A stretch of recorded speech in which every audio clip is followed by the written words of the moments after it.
c'est Sundiata. Je me suis rebaptisé par ce patronyme-là, parce que Sundiata a vraiment existé, et ça a été le fondateur du Mali, de l'actuel Mali. Donc j'ai envie de partager avec vous sa petite histoire. Il a fait un grand empire, une grande histoire. Il était une fois un roi, dans un royaume situé au Sahel, à la frontière entre l'Afrique subsaharienne et le Maghreb. Ce roi n'arrivait pas à avoir de descendance masculine.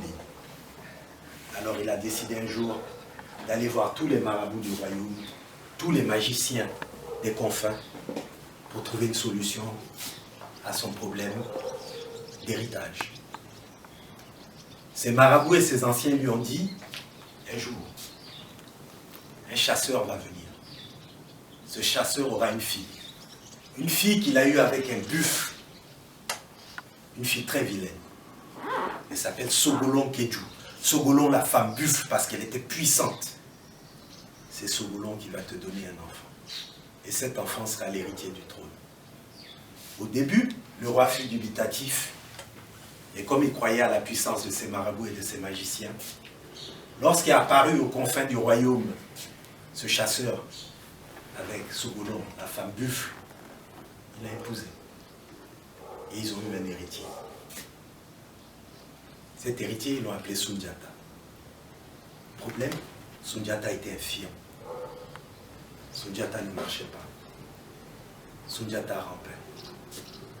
Et en même temps, il y avait une forme d'urgence, parce que le royaume était attaqué par un autre royaume, dirigé par un homme très puissant, qui s'appelait Soumanguru Kanté. C'était l'Empire Soso. Ce royaume allait de conquête à conquête jusqu'à l'entrée du palais. Soumanguru Kanté et ses hommes ont décimé toute la famille royale, sauf Sundiata, l'enfant handicapé, et sa sœur, qui était d'une beauté légendaire, qu'il a épousée. Puis il est reparti. Puis les saisons des pluies, les hivernages se sont succédés.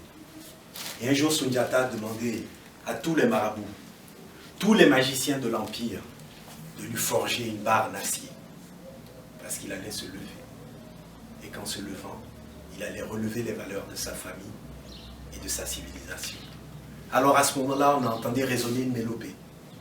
Dans le royaume, c'était Alubo, Alubo Musolu, Alubo, Sundiata Tamana, Alubo, Alubo Tchebadou, Alubo, Sungolo Diata Tamana. Sortez les femmes, sortez les femmes. Sundiata a marché. Sortez les hommes, sortez les vieux hommes. Sundiata a marché. Et il s'est levé sur sa barre de fer, et en se levant, son peuple a commencé à le suivre. Et il est allé de bataille en bataille contre Soumanguru Kanté, jusqu'à la veille d'une grande bataille, dans un site qui s'appelait Kirina. Lors de la veillée d'armes, la sœur de Sundiata s'est couchée à côté de Soumanguru Kanté, qui avait fini par l'épouser. Elle lui a dit, oh toi grand maître, quel est ton secret? Qu'est-ce qu'il faut faire pour te vaincre? Et il y a une chose qui existe dans le mandé qu'on appelle le Tarafé Fanga. Vous allez vous demander ce que ça veut dire. Le Tarafé Fanga, c'est le pouvoir du pagne que les femmes ont. Les hommes ont le pouvoir le jour, les femmes ont le pouvoir la nuit. C'est elles qui ont le vrai pouvoir. Et comme disait ma grand-mère, c'est pas parce que c'est le coq qui chante dans la basse-cour que c'est lui qui dirige. Soumanguru Kanté lui a dit, pour me vaincre, il faut juste mettre un ergot de coq au bout d'une flèche. Et c'est ce qu'elle est allée dire à son fils, un frère, Sundiata. Le lendemain, sur la bataille de Kirina, Sundiata a vaincu Soumanguru Kanté, lui a percé le poitrail avec une flèche, avec au bout un ergot de coq. Il a disparu comme un corbeau, et Sundiata a fondé l'empire du Mali, le Mandé. Wow.